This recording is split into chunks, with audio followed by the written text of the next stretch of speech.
اس نے عمران خان صاحب کو کھل کے آئینہ دکھایا ہے۔ جو سمجھدار لوگ ہوتے ہیں نا وہ اشارے میں بات کرتے ہیں اور سمجھدار لوگ ہی اشارہ سمجھتے ہیں۔ بسم اللہ الرحمن الرحیم۔ السلام علیکم ناظرین، سینئر صحافی سمی ابراہیم کو کون نہیں جانتا ہے؟ سب لوگ جانتے ہیں۔ یقین کریں کہ بھئی اس نے کل تو بس حدیں کراس کر دی۔ اس نے اتنا زبردست تجزیہ کیا، اتنی زبردست طریقے لبیک کا دفاع کیا، ہر اس مذہبی جماعت کا دفاع کیا جو حق کے ساتھ کھڑی ہے۔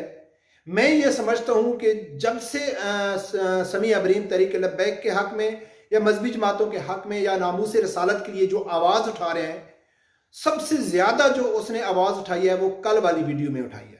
اس نے کھل کے باتیں کی ہیں۔ اس نے عمران خان صاحب کو کھل کے آئینہ دکھایا ہے۔ ناظرین، اس کی ویڈیو میں دو بہت زیادہ اہم بیان ہیں جس کے اوپر بات کرنی ہے اور آپ لوگوں کے سامنے جو حقائق ہیں وہ کھول کے بتانے ہیں، کیونکہ جو سمجھدار لوگ ہوتے ہیں نا وہ اشارے میں بات کرتے ہیں اور سمجھدار لوگ ہی اشارہ سمجھتے ہیں۔ بہت لوگوں کو جن کو علم نہیں ہوتا ہے وہ اس کو ایسے ہی بات کو سمجھ کے وہ آگے نکل جاتے ہیں۔ وہ کہتے ہیں یار پتہ نہیں اس کا کیا مقصد تھا جو سمی ابراہیم صاحب کہہ رہے تھے یا کوئی اور کہہ رہا تھا۔ وہ آپ لوگوں کے سامنے کچھ ویڈیو ثبوت رکھوں گا۔ سب سے پہلے میں نے طاہر اشرفی نے جو ثانیہ سیالکوٹ کے اوپر پریس کانفرنس کی تھی اس ٹائم میں نے ایک ویڈیو بنائی تھی اور جو پوائنٹ میں نے اٹھایا تھا کل وہی سمی ابراہیم صاحب نے اٹھایا۔ سب سے پہلے آپ وہ ویڈیو کلپ دیکھو، پھر اس کے بعد جو اس نے عمران خان صاحب کو کھل کے آئینہ دکھایا ہے اس کے اوپر بعد میں بات کرتے ہیں۔ سب سے پہلے وہ ویڈیو کلپ۔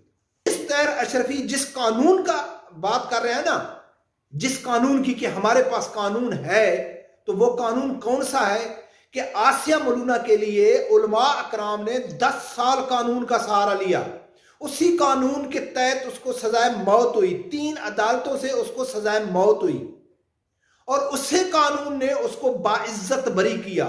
عمران خان اور عدالتیں مل کے یورپی یونین کو خوش کرنے کے لیے ان کو رہا کیا گیا اسی قانون نے، جس قانون کا طاہر اشرفی کہہ رہا ہے کہ ہمارے پاس قانون موجود ہے نا۔ چاہیے طاہر اشرفی صاحب، آپ بڑے بیان دے رہے ہیں، میں بڑے قدر کرتا ہوں آپ کے بیانات کی، لیکن آپ ریاست کی بات کرتے ہیں کہ ریاست نے کہاں کون سے فرائض اپنے پورے کیے ہیں۔ جب ریاست اپنے فرض پورے نہیں کرے گی تو پھر لوگ کیا کریں گے؟ ویکیوم جب ریاست کریٹ کر دیتی ہے، چھوڑ دیتی ہے، تو پھر اس ویکیوم کو کس نے فل اپ کرنا ہے؟ کس نے اس گیپ کو فل کرنا ہے؟ ناظرین، طاہر اشرفی کے پریس کانفرنس کے بعد میں نے جو ویڈیو بنائی تھی اس میں صاف کہا تھا کہ جو وہ جس قانون کی بات کر رہا ہے نا وہ کس قانون کی بات کر رہا ہے۔ مجھے آپ کو ڈیٹیل بتانے کی ضرورت نہیں ہے، میں نے بتا دیا ہے، ویڈیو بھی آپ لوگوں نے سنی ہوگی کہ جب لوگوں کو اعتماد ہی نہیں ہے تو پھر وہ کیوں آپ لوگوں کے اوپر یقین کریں، آپ کس قانون کا حوالہ دے دیں۔ وہی بات سمی ابراہیم صاحب نے بھی کی ہے۔ سمی ابراہیم صاحب بھی وہی کہہ رہا تھا کہ بھائی آپ کس قانون کی بات کرتے ہیں، آپ کس کے اوپر یعنی کہ عوام کو دھوکہ دے رہے ہیں، جب آپ عمل درآمد بھی نہیں کریں گے، قانون ہی آپ کا نہیں ہے، کسی گستاخ کو آپ نے سزا بھی نہیں دی ہے، تو لوگ اس بات کے اوپر کیوں یقین کریں۔ یہی بات کل سلیم صافی کے ساتھ مفتی منیر الرحمان صاحب نے بھی یہی بات کی کہ بھائی ہم اس کی مذمت کرتے ہیں، بالکل مذمت کرتے ہیں۔ اگر وہ کلیئر بھی ہے کہ اس نے گستاخی کی ہے تو کسی کو قانون ہاتھ میں لینے کی ضرورت نہیں ہے، لیکن بات وہی آ کے کھڑی ہو جاتی ہے جو پہلے دن میں ویڈیو بنا کہا تھا کہ بھائی لوگوں کو اعتبار ہی نہیں ہے اس حکومت کے اوپر، یقین ہی نہیں ہے۔ اور جو ہم کہتے ہیں نا لوگوں کو اعتبار نہیں ہے، یقین نہیں ہے، بھروسہ نہیں ہے، تو یہ ایسے ہوا میں باتیں نہیں چھوڑتے۔ جب ہم یہ کہتے ہیں کہ یہ یورپی یونین کو خوش کرنے کے لیے کہتے ہیں تو یہ ہم ہوا میں باتیں نہیں چھوڑتے۔ یہ کل سمی ابراہیم صاحب نے کلیئر کھل کے بتا دیا کہ یہ لوگ مسلمانوں کے بارے میں کیا نظریہ رکھتے ہیں، پاکستان کے جتنے لبرل ہے، ایون ہے اس کا عمران خان صاحب کا۔ میں آپ لوگوں کو سمجھوں جس سٹیٹمنٹ کا سمی ابراہیم نے نام لیا، جس کا ویڈیو کلپ میں آپ لوگوں کے سامنے رکھتا ہوں، تو اس نے عمران خان صاحب کا نام تو نہیں لیا، لیکن جن لوگوں کو معلوم ہے، جن لوگوں نے وہ سٹیٹمنٹ سنی ہوئی ہے تو وہ تو سمجھ گئے۔ پہلے میں کہا تھا نا کہ سمجھدار آدمی اشارے سے کام لیتے ہیں اور اشارہ ہی سمجھدار آدمی سمجھ جاتے ہیں۔ سمجھدار سے مراد جن کے پاس نالج ہے، وہ نیوز کے ساتھ ٹچ رہتے ہیں، وہ مکمل یعنی کہ ملک کی جو حالات ہیں اس کے اوپر نظر رکھتے ہیں، تو ان کو معلوم ہو جاتا ہے۔ تو ناظرین، ایسے کوئی کسی کے اوپر الزام نہیں لگاتا ہے، اس کے پاس کچھ ٹھوس ثبوت ہوتے ہیں۔ تو سمی ابراہیم صاحب نے کیا کہا ہے وہ ویڈیو کلپ دیکھو، پھر آگے میں عمران خان صاحب کا بھی آپ کو ویڈیو سٹیٹمنٹ دکھاؤں گا۔ سب سے پہلے آپ سمی ابراہیم کو بھی جماعتوں کو ٹھہرائیں، آپ سیاسی جماعتوں کو ٹھہرائیں، آپ یہ کہیں کہ جو ناموس رسالت کی بات کر رہا ہے، جو ناموس دین کی بات کر رہا ہے، یہ انہوں نے انتہا پسندی پھیلائی ہے۔ مغرب میں لوگ قرآن جلاتے ہیں، یہ کیا ہے؟ یہ انتہا پسندی نہیں ہے؟ اچھا پھر ایک عجیب بات ہو گئی ہے، قرآن جلائیں اور اگر اس کے خلاف کوئی احتجاج کرے آ کے تو کہیں جی وہ دہشت گرد ہے، وہ انتہا پسند۔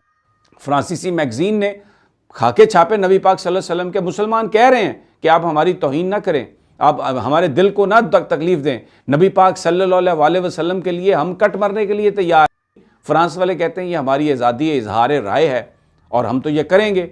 انہوں نے کیا وہ ٹھیک تھا ہیں جی، پھر بعد میں جن لوگوں نے آ کے ان کو نشانہ بنایا وہ جی وہ دہشت گرد تھے۔ یہ دورہ میں ناظرین بہت زبردست بات کی سمی ابراہیم صاحب نے۔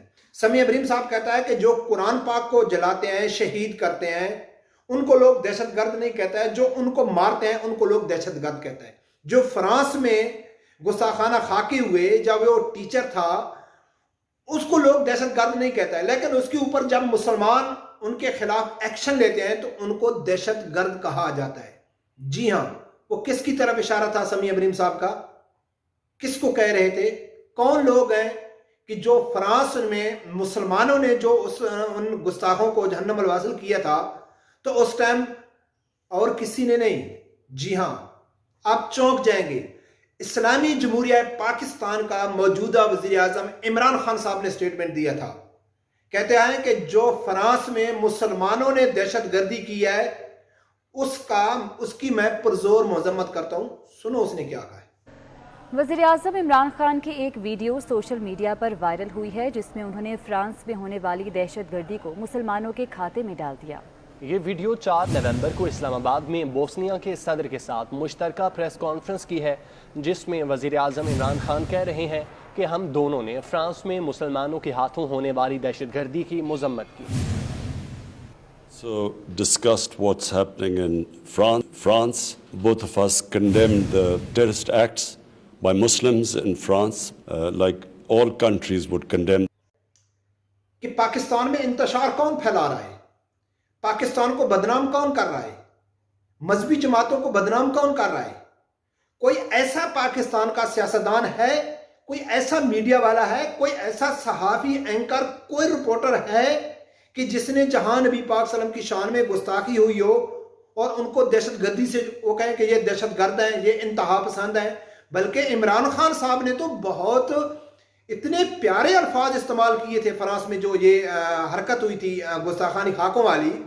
تو یقین کر کے عمران صاحب کہتا ہے کہ ایسا نہ ہو کہ جو میرے منہ سے نکلا ہوا تیر ہے وہ کسی کو ادھر چبھ نہ جائے، کسی کو تکلیف نہ ہو جائے۔ تو اس نے بڑے پیارے الفاظ میں کہا تھا کہ بھئی یہ جو فرانس میں یا یورپی یونین میں لوگ گستاخی کرتا ہے ان کو سمجھ نہیں ہے، یہ تھوڑے لوگ ہیں، ان کو اصل میں معلوم ہی نہیں ہے کہ مسلمانوں کو کتنی تکلیف ہوتی ہے، مسلمانوں کے جذبات کیسے ہیں، ان لوگوں کو سمجھانے کی ضرورت ہے، ان کو احساسات کا معلوم بھی نہیں ہے۔ یعنی کہ عمران خان صاحب نے دہشت گردی کا لفظ تو دور کی بات، ایسا لفظ بھی استعمال نہیں کیا مذمت میں کہ جو ان کو تکلیف پہنچے، اور جو مسلمانوں نے جو حرکت کی، جو مسلمانوں نے جو ادھر جہنم الواصل کیا، تو عمران خان صاحب کہتا ہے کہ جو فرانس میں مسلمانوں نے دہشت گردی کی ہم اس کی مذمت کرتے ہیں۔ تو ناظرین آپ لوگوں کے سامنے واضح ہے کہ پاکستان میں دہشت گرد کون ہے، دہشت گردی کون پھیلا رہا ہے، انتہا پسند کون ہے، کون پاکستان کو بدنام کرنا چاہتا ہے، پاکستانی ریاست کو بدنام کرنے پہ تلے ہوئے ہیں، مذہبی جماعتوں کو انہوں نے سائڈ پہ لگایا ہوا ہے، مذہبی جماعتوں کو پوری دنیا میں یہ دکھایا جا رہا ہے کہ بھئی یہ تو انتہا پسند لوگ ہیں۔ تو ناظرین لاسٹ میں سمی ابراہیم صاحب کو سلوٹ کرنا چاہوں گا، یقین کر خراج تحسین پیش کرتا ہوں اس کو کہ اس جیسا دلیر صحافی میں نے آج تک نہیں دیکھا ہے۔ ہم تو باتیں کرتے ہیں، ہماری کیا حیثیت ہے ایک عام سے یوٹیوبر کی جو جس کی آواز اتنی دور تک جاتی بھی نہیں ہے، لیکن وہ ایک سینئر صحافی ہے جو مین سٹریم پہ بیٹھ کے ایسے کھل کے بیان دیتا ہے، تو یقین کر کے وہ تعریف کے ہی قابل ہے۔ ایسا تجزیہ واقعہ سیالکوٹ میں نے کسی صحافی سے نہیں سنا ہے، مذہبی جماعتوں سے تو سنا ہے، وہی باتیں مفتی منیب الرحمان صاحب نے بہت اچھی باتیں کی، لیکن اس کی باتیں اتنی اہمیت نہیں رکھتی ہیں جتنی سمی ابراہیم صاحب کی رکھتی ہیں، کیونکہ یہ ایک نیوٹرل آدمی جانا جاتا ہے، اس کا تحریک لبیک کے ساتھ کوئی تعلق نہیں ہے۔ مفتی منیب الرحمان صاحب ایک مذہبی آدمی ہیں، اس کے بیان کو کوئی اتنی اہمیت نہیں دے گا۔ تو ناظرین یہ اصل میں جو پاکستان میں جتنے یہ مسئلے ہوتے ہیں نا، یہ جو پرابلم ہوتی ہیں، یہ سیاستدانوں کی وجہ سے ہوتی ہیں، ان کی یورپی یونین کی غلامی کی وجہ سے ہوتی ہیں، ان کو پاکستان کی عزت، پاکستانی عوام کی عزت، ناموس رسالت، ختم نبوت یا دین کے دفاع کے لیے نہیں بٹھایا جاتا ہے۔ ان کو اس لیے پاکستان میں بٹھایا جاتا ہے کہ یہ ہر ممکن کوشش کرے تو دین کو بدنام کریں، اسلام کو بدنام کریں اور پاکستان کو بدنام کریں۔ رب پروردگار سے یہی دعا ہے کہ اللہ تعالیٰ ہر آدمی کو حق ساتھ سننے کی اور اس کے ساتھ کھڑے ہونے کی توفیق عطا فرمائے۔ اللہ حافظ۔